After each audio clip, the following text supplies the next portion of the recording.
Entonces, lo primero que me parece importante que deberíamos resaltar es cómo está construido el texto, que es lo que estábamos hablando de que es una combinación como entre su desempeño y su desarrollo profesional como su desarrollo investigativo.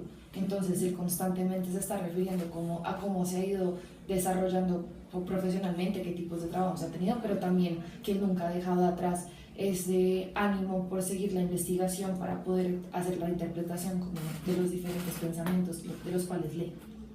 Claro, esto también, no sé, lo puedo relacionar con nosotros mismos, de nuestra autobiografía al momento en el que vamos en el estudio de la arquitectura, que tenemos diferentes ideas, pero vamos integrando con nuestros conocimientos. Bueno, entonces pues en la primera parte lo que hace es como contar un poco de cómo fue su comienzo en los estudios, que tenía como esa dualidad entre empezar entre la literatura, las ciencias naturales y la filosofía, y también hablan muchísimo del contexto en el que se desarrolla pues el periodo en el que él se desarrolla como su vida. Entonces es la Segunda Guerra Mundial. La Segunda Guerra Mundial.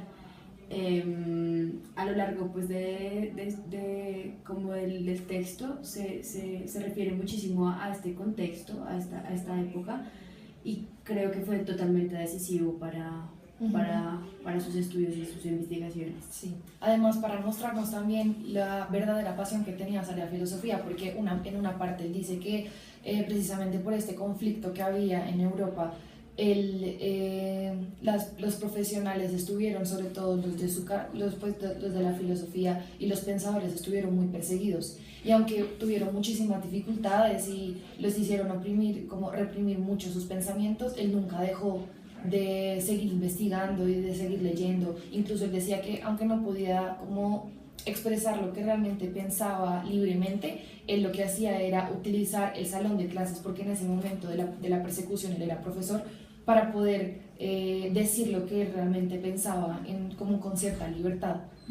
Claro, él también en la lectura nos habla de su posición filosófica, de sus principales campos de estudio, que eran la filosofía griega, citando a varios autores también como Hegel, Heidelberg, y termina también de relacionarle su posición de hermenéutica en la filosofía. En la parte como de la filosofía griega, que tanto pues hace énfasis como a lo largo de esta, como que también sus como máximos exponentes era Platón, Aristóteles, que está como que lo que tú decías, como que investiga como muy a fondo cada teoría para luego él formar su propia, no sé, como interpretación, porque es que además lo que nos dimos cuenta también es que él leía como de autores de diferentes puntos de vista, no solamente como de